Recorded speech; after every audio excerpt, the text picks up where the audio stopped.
ರಾಯಚೂರಿನಲ್ಲಿ shopping complex ಕಟ್ಟಡ ಕುಸಿತ ಪ್ರಕರಣಕ್ಕೆ ಸಂಬಂಧಪಟ್ಟಂತೆ ಘಟನೆಯಲ್ಲಿ ಗಾಯಗೊಂಡಿದ್ದಂತಹ ಮತ್ತೊಬ್ಬ ವಿದ್ಯಾರ್ಥಿ ಸಾವಿಗೀಡಾಗಿದ್ದಾರೆ. ರಾಯಚೂರಿನ ರಿಮ್ಸ್ ಆಸ್ಪತ್ರೆಯಲ್ಲಿ 22 ವರ್ಷದ ಅರ್ಜುನ್ ಸಾವನ್ನಪ್ಪಿದ್ದಾರೆ. ಆಸ್ಪತ್ರೆಯಲ್ಲಿ ಚಿಕಿತ್ಸೆ ಫಲಿಸದ ವಿದ್ಯಾರ್ಥಿ ಅರ್ಜುನ್ ಸಾವಿಗೀಡಾಗಿದ್ದಾರೆ. ಕಟ್ಟಡ ಕುಸಿತ ಪ್ರಕರಣದಲ್ಲಿ ಮೃತರ ಸಂಖ್ಯೆ 3ಕ್ಕೆ ಏರಿಕೆಯಾಗಿದೆ. ನಿನ್ನೆ ಕಟ್ಟಡ ಕುಸಿತಗೊಂಡು ಇಬ್ಬರು ಮೃತಪಟ್ಟಿದ್ರು.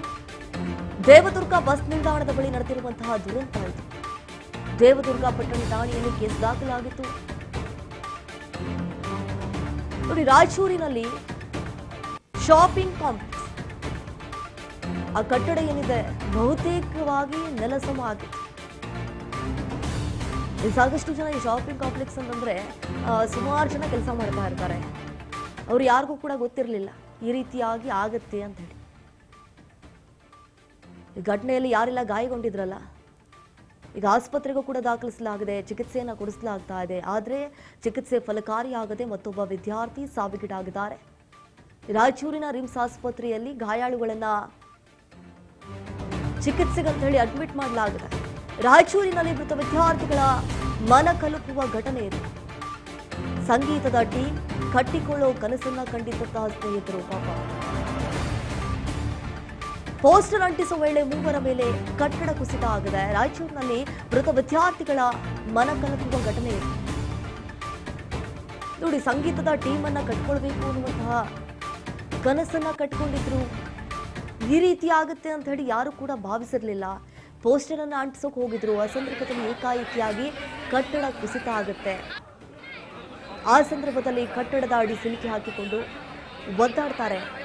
ಅವರನ್ನ ಇಮಿಡಿಯೇಟ್ಲಿ ರಕ್ಷಣೆ ಮಾಡಿ ಆಸ್ಪತ್ರೆಗೆ ದಾಖಲಿಸುವಂತಹ ಕೆಲಸ ಕೂಡ ಆಗುತ್ತೆ. ಅಷ್ಟರಲ್ಲಾಗಲೇ ಅವರ ಪ್ರಾಣ ಪಕ್ಷಿ ಹಾರಿ ಹೋಗಿರುತ್ತೆ. ಸಾಕಷ್ಟು ಡ್ರೀಮ್ ಇಟ್ಕೊಂಡಿದ್ರು, ಆ ಸಂಗೀತ ಟೀಮನ್ನು ಕಟ್ಕೊಳ್ಬೇಕು, ಮುಂದೆ ದೊಡ್ಡದಾಗಿ ಬೆಳಿಬೇಕು ಅಂತ ಹೇಳಿ. ಪಾಪ ಪೋಷಣೆ ಹಂಚಕ್ಕೆ ಹೋಗ್ಬಿಟ್ಟು ಈ ರೀತಿಯಾದಂತಹ ಅವಘಡಗಳಲ್ಲಿ ಸಿಲುಕಿ ಈಗ ಸಾವಿಗೀಡಾಗಿದ್ದಾರೆ. ಆ ದೃಶ್ಯಾವಳಿಯಲ್ಲಿ ಗಮನಿಸ್ತಾ ಇದ್ದೀವಿ ನೋಡಿ. ದೊಡ್ಡ ಬೃಹತ್ ಆಕಾರದ ಕಟ್ಟಡ ಆಯಿತು. ಎಷ್ಟರ ಮಟ್ಟಿಗೆ ಕುಸಿದು ಹೋಗಿದೆ ಅನ್ನೋದನ್ನ ನಾವು ದೃಶ್ಯಾವಳಿಯಲ್ಲಿ ಗಮನಿಸ್ತಾ ಇದ್ದೀವಿ. ಕಟ್ಟಡ ಮೇಲೆ ಶಿಥಿಲಗೊಂಡಿರಬೇಕು. ಅದನ್ನ ನೋಡಿ ಎಚ್ಚೆತ್ಕೊಂಡು ಆ ದುರಸ್ತಿ ಕಾರ್ಯವನ್ನು ಮಾಡಬೇಕು ಅಂತ ಹೇಳಿ ಅದು ಅವ್ರಿಗೂ ಕೂಡ ಗೊತ್ತಿರಲಿಲ್ಲ ಅನ್ಸುತ್ತೆ ನೋಡಿ. ಆಸ್ಪತ್ರೆಯಲ್ಲಿ ಚಿಕಿತ್ಸೆ ಫಲಕಾರಿಯಾಗದೆ ವಿದ್ಯಾರ್ಥಿ ಅರ್ಜುನ್ ಸಾವಿಗೀಡಾಗಿದ್ದಾರೆ. 22 ವರ್ಷ ಆತನು. ಈಗ ಕಟ್ಟಡ ಕುಸಿತ ಪ್ರಕರಣದಲ್ಲಿ ಮೃತರ ಸಂಖ್ಯೆ 3ಕ್ಕೆ ಏರಿಕೆ ಆಗಿದೆ. ಸಾಕಷ್ಟು ಕನಸನ್ನ ಕಟ್ಕೊಂಡಿದ್ರು. ಆದರೆ ಈ ರೀತಿಯಾಗಿ ಆಗುತ್ತೆ ಅಂತ ಹೇಳಿ ಕೂಡ ಯಾರೂ ಭಾವಿಸಿರಲಿಲ್ಲ. ದುರಾದೃಷ್ಟವಶ ಈ ರೀತಿಯಾದಂತಹ ದುರಂತ ಸಂಭವಿಸಿದೆ. ನಿನ್ನೆ ಕಟ್ಟಡ ಕುಸಿತಲ್ಲ, ಆ ಸಂದರ್ಭದಲ್ಲಿ ಇಬ್ಬರು ಸಾವನ್ನಪ್ಪಿದ್ರು. ಉಳಿದಂತಹ ಗಾಯಾಳುಗಳನ್ನ ಆಸ್ಪತ್ರೆಗೆ ದಾಖಲಿಸಿದ್ದಾರೆ. ಆದರೆ ಈಗ ಒಬ್ಬರು ಸಾವನ್ನಪ್ಪಿದ್ದಾರೆ.